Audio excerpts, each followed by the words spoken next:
Hola, ¿cómo están? Espero que estén muy bien. Pues este es un primer programa de Marginalia. Marginalia, que es un programa que está dedicado a la literatura. Y en estos videos voy a estar compartiendo con ustedes pues algunas lecturas, algunas ideas, em, algunas consideraciones sobre diferentes obras literarias.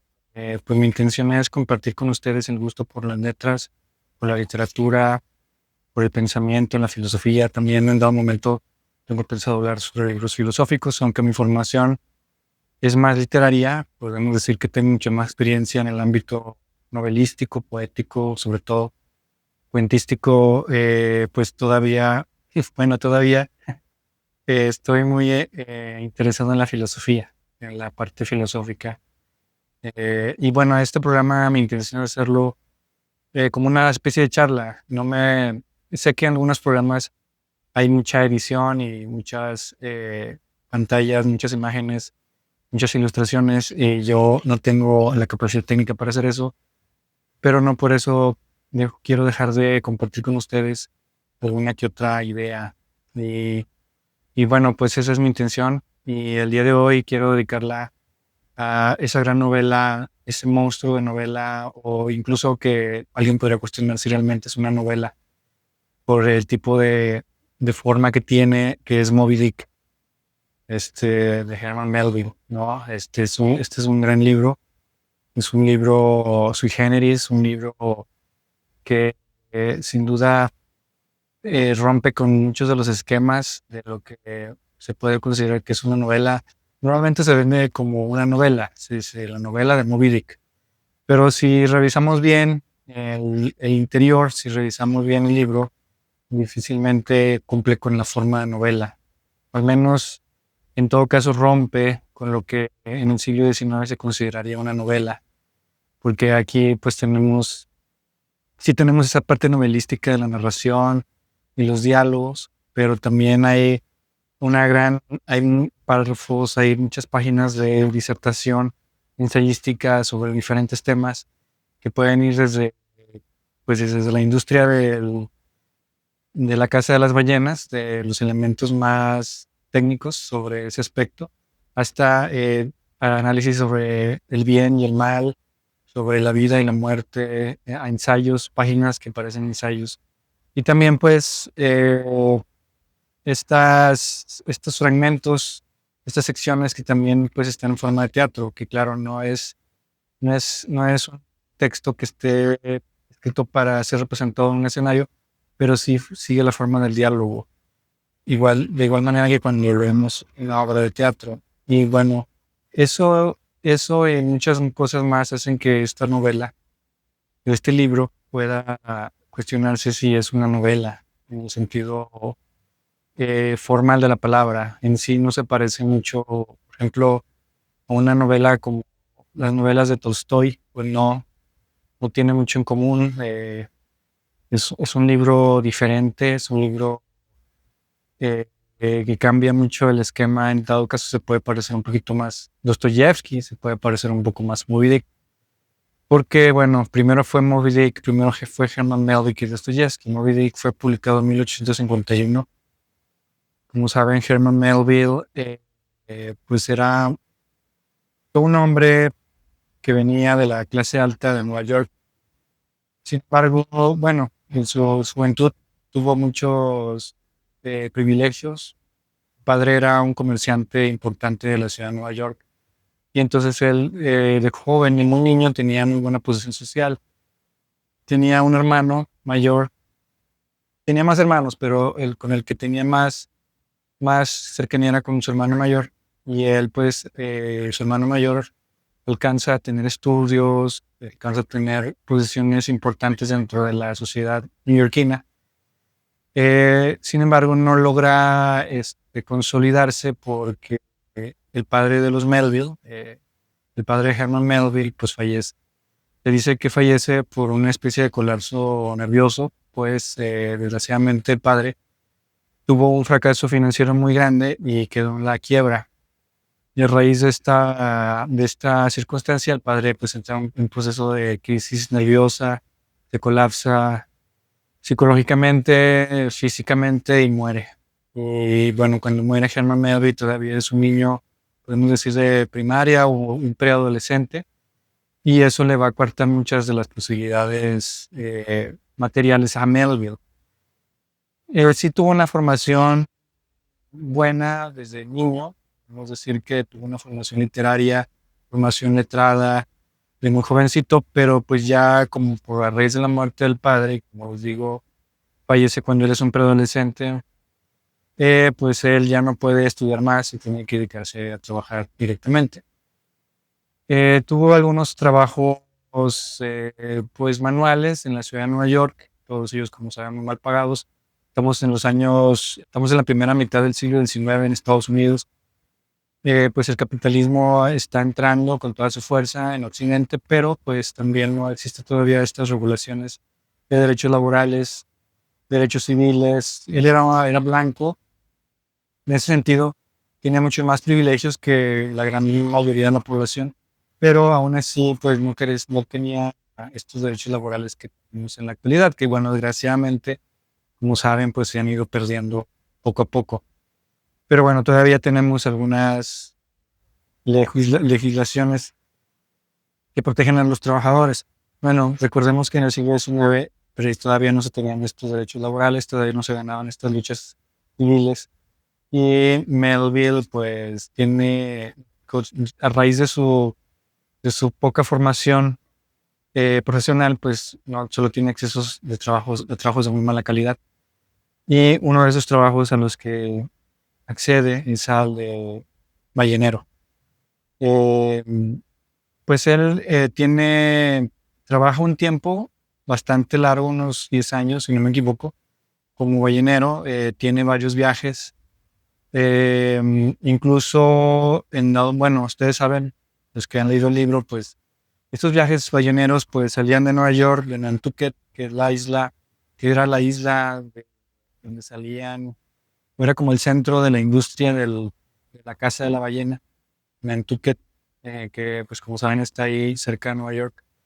Y estas, em, estos barcos pues salían de ahí, bajaban al sur, daban la vuelta a Latinoamérica y de ahí iban al Océano Pacífico y hacían toda la vuelta al mundo. Y pues realmente mucha de la caza de la ballena se hacía en el Pacífico y pues tenían mucha relación con las islas del Pacífico, con todas estas islas del Oriente, como las Filipinas, Malasia, todas estas, la isla de Java, todas esas islas pues eran parte del itinerario de viaje de los barcos balleneros.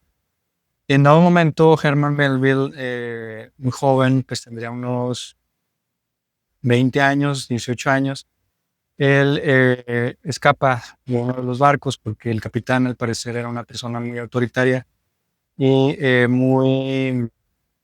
pues que no, muy estricto con los marineros, de tal manera que no los dejaba estar tranquilos. Y Melville, harto de esta situación con el capitán, decide fugarse del barco y pues no le queda de otra más que adentrarse en la isla.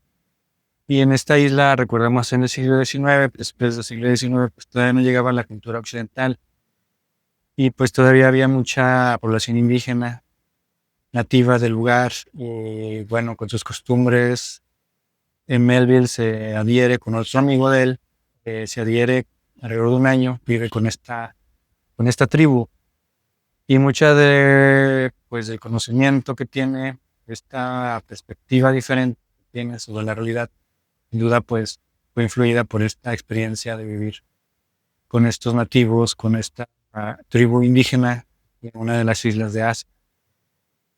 Se fue con un amigo, de ahí se dice a veces que Melville tenía tendencias homosexuales o que era homosexual. Realmente eso no tiene ninguna importancia. Si las tuvo, realmente no importa. En el libro hay una especie de broma en relación con eso, porque Ismael, pues, en las primeras páginas duerme este,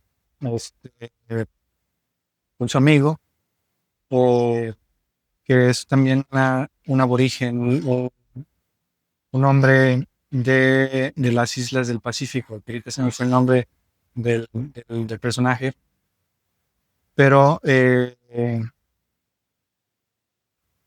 pues en ese sentido él tuvo esa experiencia y yo creo que mucho del libro de, de Moby Dick, lo que puede uno ver es que los que le dan fuerza al barco, los que tienen realmente la capacidad de moverlo, de cazar la ballena, son los inmigrantes, son los que no son norteamericanos blancos, sino son los diferentes personajes que aparecen.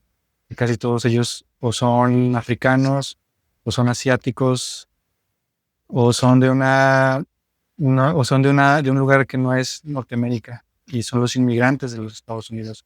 Y mucho se ha dicho que el barco, el Pequot, pues es precisamente una metáfora de Estados Unidos.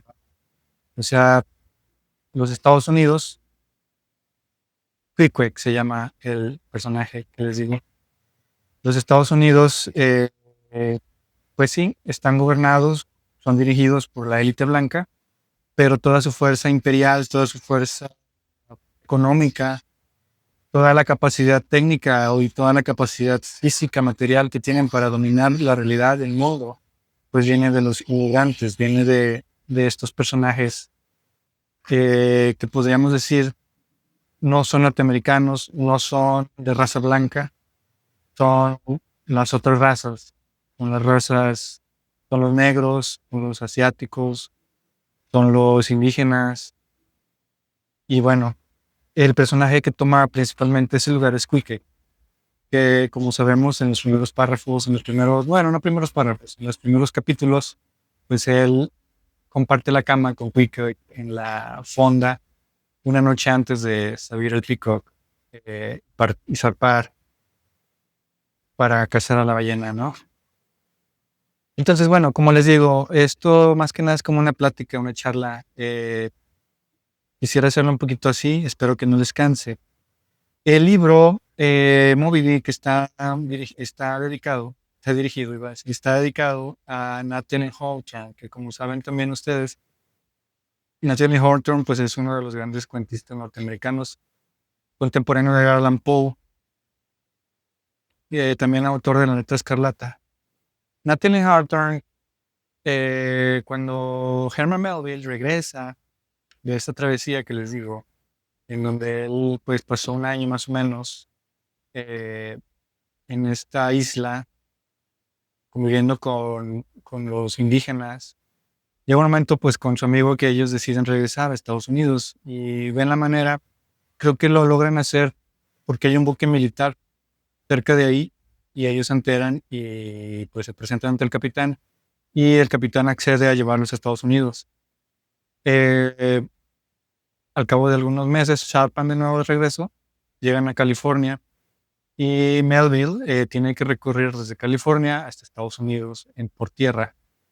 Y ya una vez que se queda ahí, pues ya han pasado varios años. Cuando Melville regresa, ya él es un hombre más o menos de 25 años y pues se reintegra con su familia, se pone en contacto ¿no? con su hermano y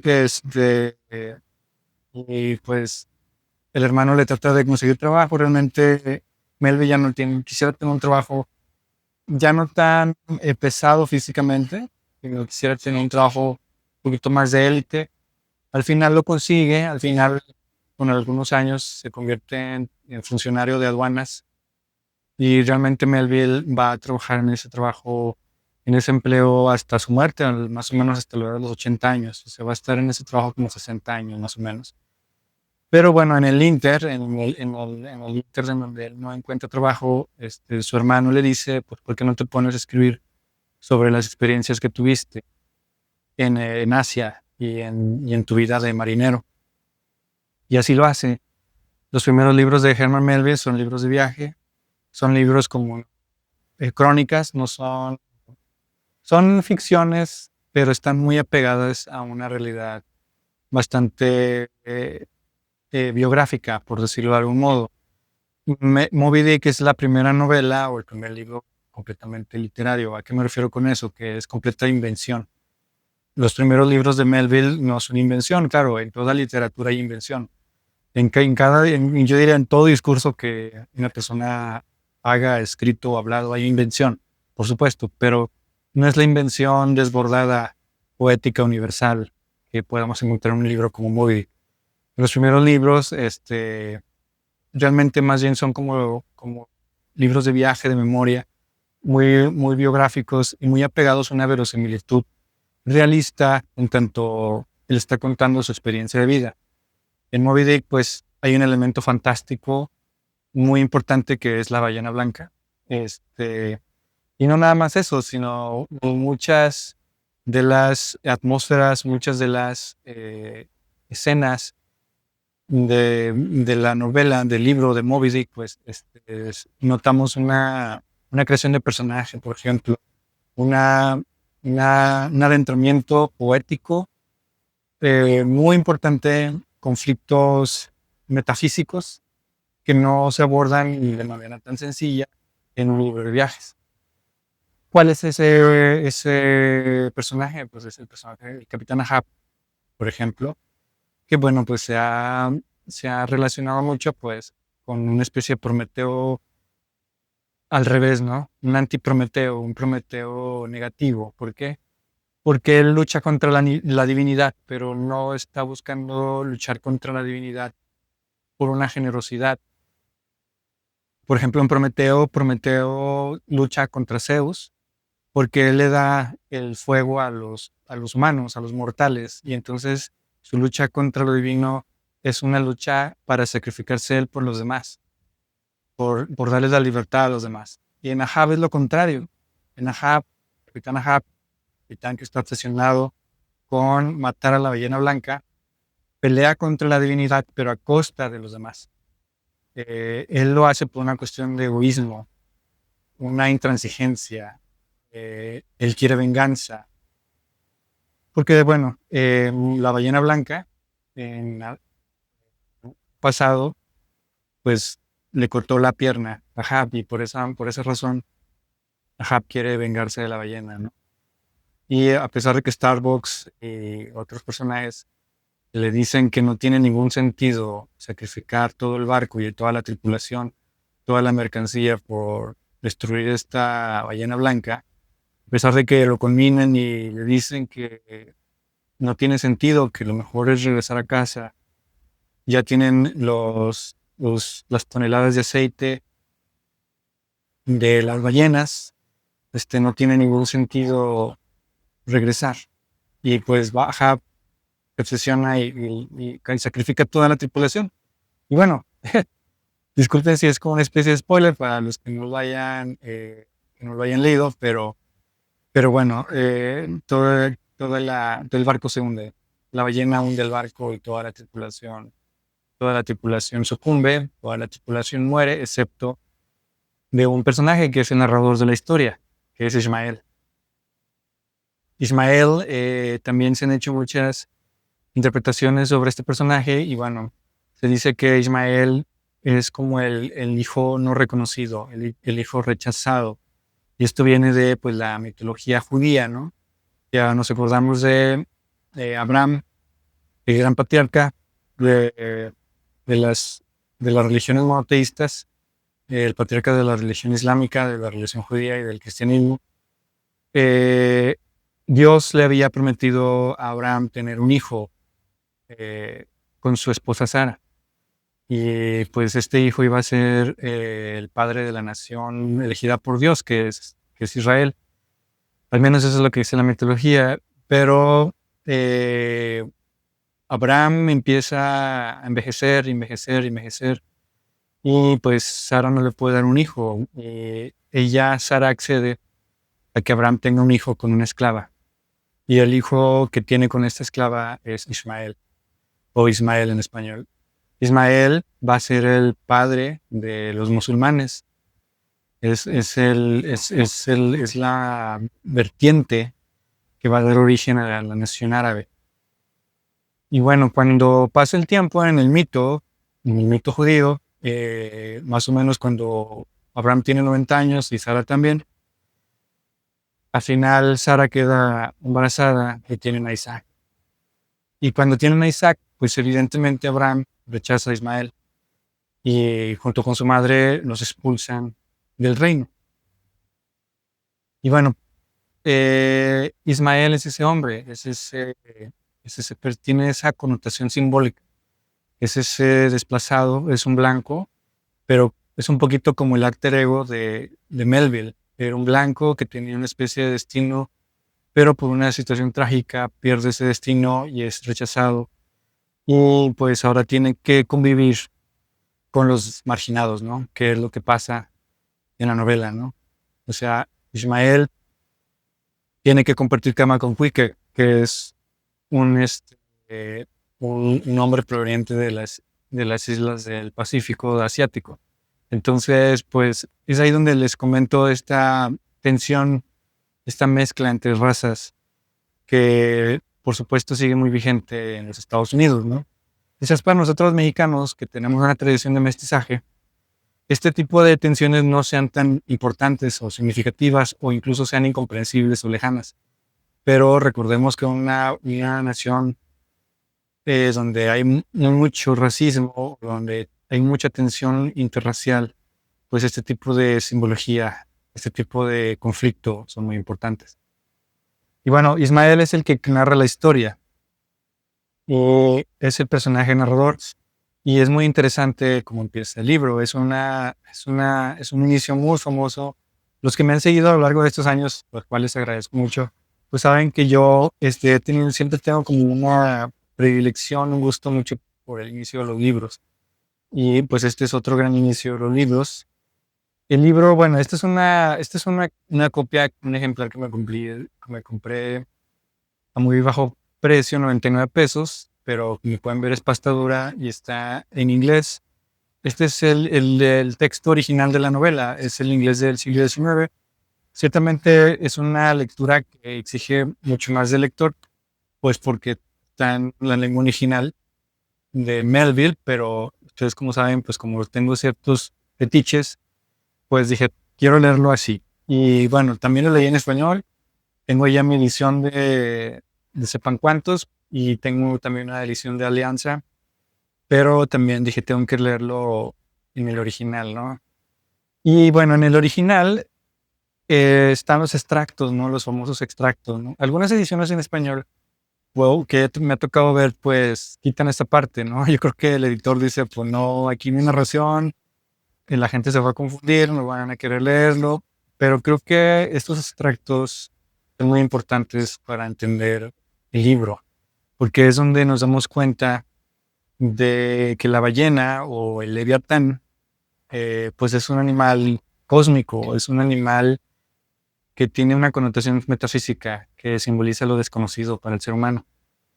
Y bueno, recordemos que estamos en el siglo XIX, entonces en aquel tiempo muchas partes del mundo no eran conocidas. Hasta la fecha el océano, el mar, pues sigue siendo una de las partes más desconocidas de la Tierra. Dicen que, por ejemplo, conocemos más pues decir la geografía, por decir la lunografía, no sé cómo sería el término correcto, pero conocemos más el mapa de la Luna o incluso de Marte, toda su orografía, todas las diferentes capas del subsuelo de Marte y del suelo de Marte y de la Luna. Conocemos más eso que el océano, que el fondo del océano. Y entonces el Leviatán es el rey es el rey de las profundidades. Y por eso el Leviatán para el ser humano siempre ha sido como el símbolo de lo desconocido. Y en estos extractos precisamente es esa atmósfera que se empieza a crear, ¿no? Por ejemplo, aquí pone cómo se dice ballena en los diferentes idiomas, en las diferentes lenguas.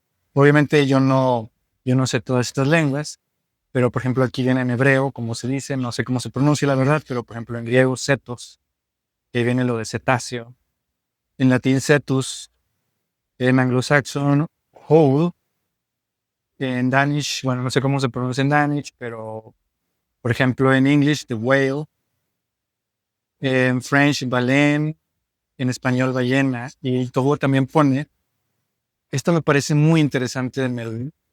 Pone los idiomas de las islas del Pacífico, los idiomas originarios de las islas del Pacífico. Eso es a lo que me refiero, que es una novela muy americana, pero que integra esta naturaleza de Estados Unidos de englobar muchas naciones. Y bueno, en este libro están los diferentes extractos de diferentes libros, de diferentes partes. Por ejemplo, el Génesis dice, and God created great whales, ¿no? Y dejó, por ejemplo, que este libro también tiene mucha referencia a estos libros. Por ejemplo, el libro de Job. Si ustedes saben, en algún momento Job es este personaje que pues tenía todo, tenía riqueza, tenía familia, tenía salud, tenía todo lo que un hombre puede pedir.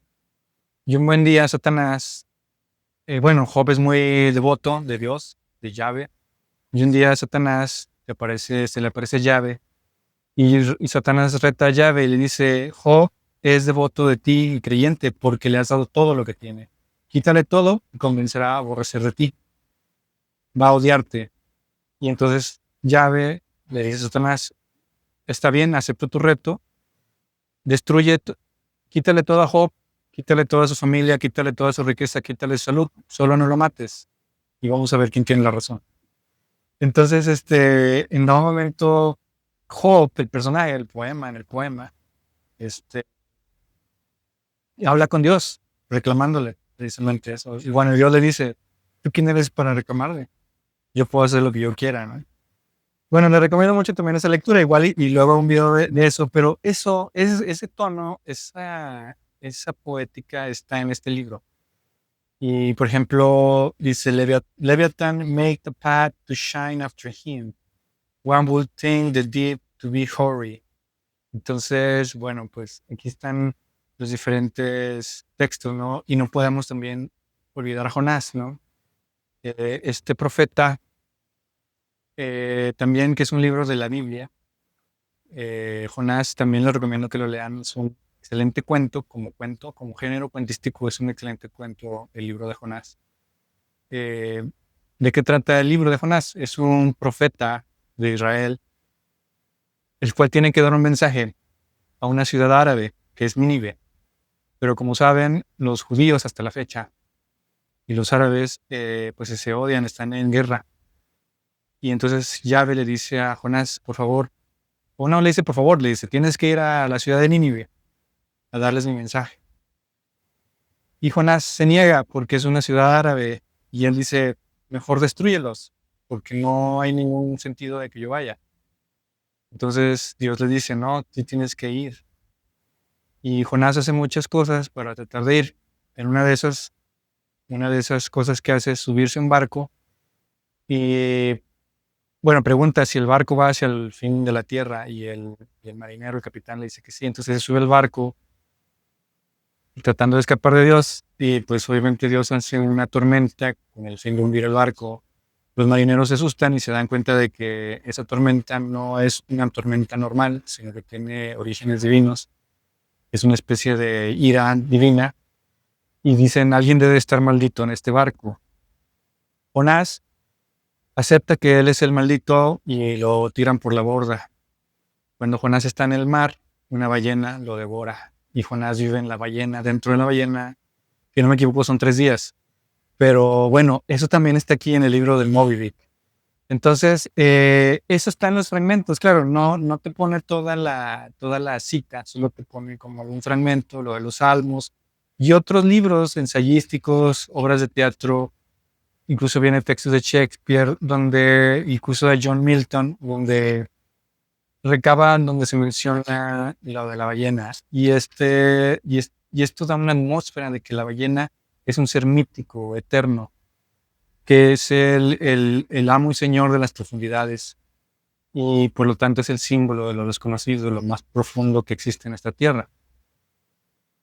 Por supuesto que para un lector del siglo XXI, donde sabemos que las ballenas están en peligro de extinción y que el hombre al contrario, hasta punto de exterminarlas, podrá sentirse un poco lejano con esta idea. Pero aquí tenemos que ver que la ballena no es esta ballena del Discovery Channel, no es la ballena de los libros de biología. Aquí la ballena es más bien una metáfora, es una alegoría de eso desconocido, de esa potencia, del mal, del bien, de lo absoluto. Y si nos vamos leyendo todo el libro, realmente el libro es la lucha del ser humano contra el absoluto. Y ese absoluto, pues, es la metáfora de la ballena, ¿no? Y bueno, todo eso quería comentarles, pues, para platicarles sobre el inicio, ¿no? Que, bueno, que en inglés aquí pone Call me Ishmael. Y pues, lo han traducido Llámame Ismael, llamadme Ismael, ¿no? Que también esta es una cosa un poco, eh, hay una especie de enigma ahí, porque no sabemos si realmente el personaje se llama Ismael, él solamente dice llámame Ismael. O sea, como si fuera, te voy a contar toda esta historia y mientras te cuento esta historia me puedes llamar Ismael, pero la verdad, quién sabe cómo me llame. O realmente da esa sensación de, realmente se llamará Ismael, ¿no? Call me Ishmael. Y bueno, eh, sé que en un pequeño comentario no voy a poder hablar de todo el libro, pero bueno, quería comenzar estas charlas con ustedes hablando de Moby Dick. Hace unos años escribí un pequeño texto donde hablo sobre los grandes temas, ¿no? Moby Dick, cuánto pesa el tema de un libro. También es algo muy interesante en el libro, que es un libro que tiene una historia trágica, que es la historia del Capitán Ahab, pero tiene una mezcla muy interesante de parodia. De algún modo vamos a poner que este libro tiene su parodia, o sea, es el mejor libro que alguien haya escrito sobre la Casa de las Ballenas y está escrito de una manera seria y trágica, en tanto se narra la historia del Capitán Ahab. Pero también es un libro que se burla mucho de las historias de ballenas y de piratas y de agua y de mar o sea, también es una cosa muy genial. Y en ese tono, Ishmael todo el tiempo, no todo el tiempo, pero grandes fragmentos del libro está haciendo una parodia de estas historias de piratas y marineros. De hecho, en un momento dado, él cuenta una historia de pirata, ¿no? O sea, como una especie de burla. Y bueno, Borges decía que todo gran libro incluye su parodia. Este, y también un autor como Ezra Pound comentaba que una obra literaria genial o de nivel más alto es aquella que no puede ser parodiada. ¿Y por qué no puede ser parodiada? Porque incluye su contradicción interna, ¿no? Entonces, bueno, eso es lo que quería comentarles. Voy a convertirles en el link del video el texto que escribí sobre Moby Dick, que como les digo se titula Moby Dick o cuánto pesa el tema del libro, ¿no? Porque él en esta burla comenta si el peso del tema de un libro también le da grandeza al libro.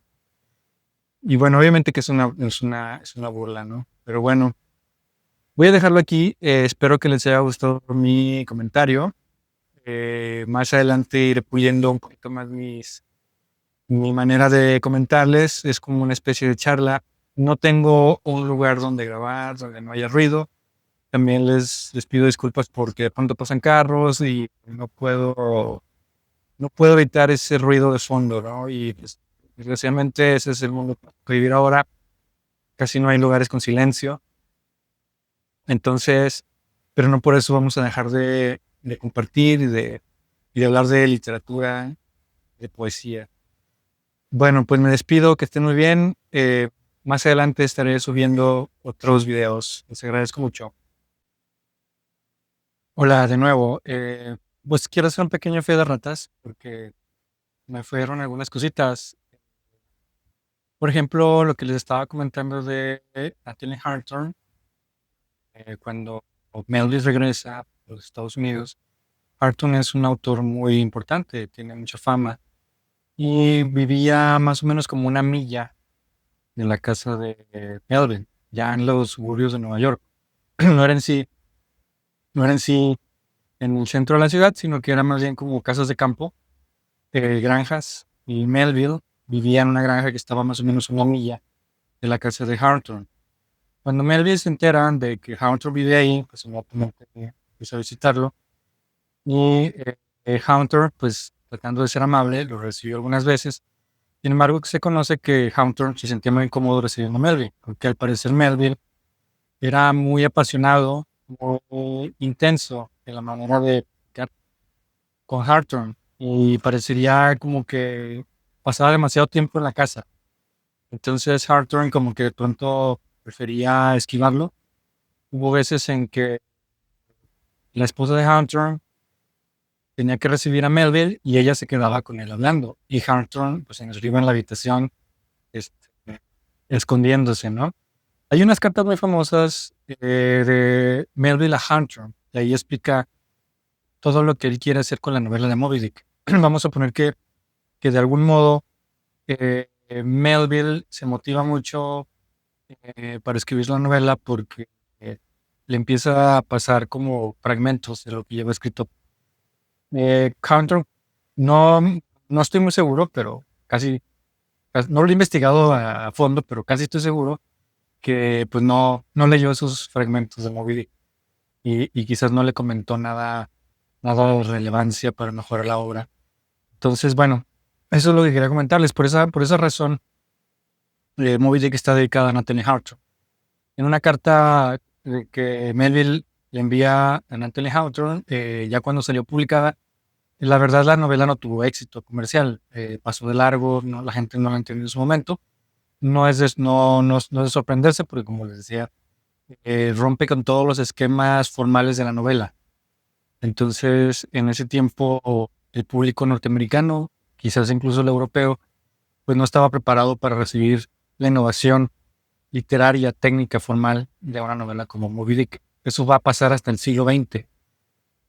Ya en el siglo XX, cuando ya tenemos autores como Joyce o Hemingway, los lectores y los mismos escritores van a empezar a descubrir Moby Dick y van a ver que muchas de las cosas que parecían revolucionarias a principios del siglo XX ya estaban formalmente en el libro de Herman Melville.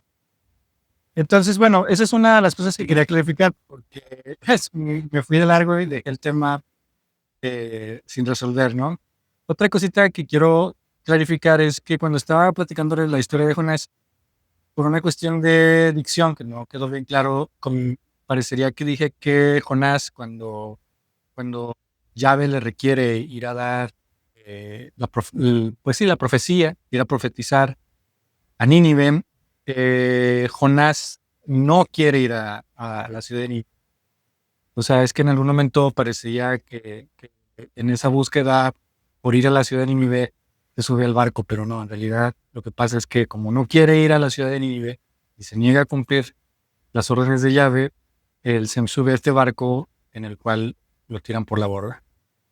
Y bueno, básicamente esas eran las fe de ratas que quería señalar. Como les digo, no tengo herramientas tecnológicas adecuadas para generar estos videos, pero pues tampoco me quiero quedar sin entablar el diálogo, sin entrar en el comentario, en el discurso. Pues les recomiendo mucho la lectura de Moby Dick. Y también pues aprovecho para recordarles que hace unos 2 meses más o menos presentamos el libro La obra reunida de Teresa Muñoz. La última mirada, obra reunida de Teresa Muñoz. Este libro, que son los 3 libros que publicó Teresa Muñoz en vida, es su novela, su libro de cuentos, El fin de la inocencia, su novela Días de cenizas, Días de ceniza, y su último libro de cuentos, Los interminables despertares de las mariposas. Entonces, este lo pueden conseguir en Amazon. Les llegan 2-3 días quizás próximamente haga un pedido para que la gente de Torreón, si están interesados, más adelante voy a estar haciendo un pedido. Y también, pues no quiero pasar de invitarlos a leer mi novela Guerra de Intervención. Esta fue publicada en el 2022. Y bueno, es una novela extensa que también requiere exige un poco del lector, pero los que la han leído, y yo sé que a lo mejor no me concierne a mí decirlo, pero me han dado muy buenos comentarios. Y bueno, también les conmino, los invito a leerla, también la pueden conseguir por Amazon.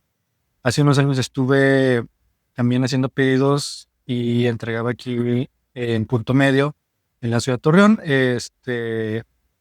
Pues también lo podemos más adelante hacer. Ahorita todavía no tengo ejemplares, pero también lo pueden pedir por Amazon y créanme, no hay ningún problema.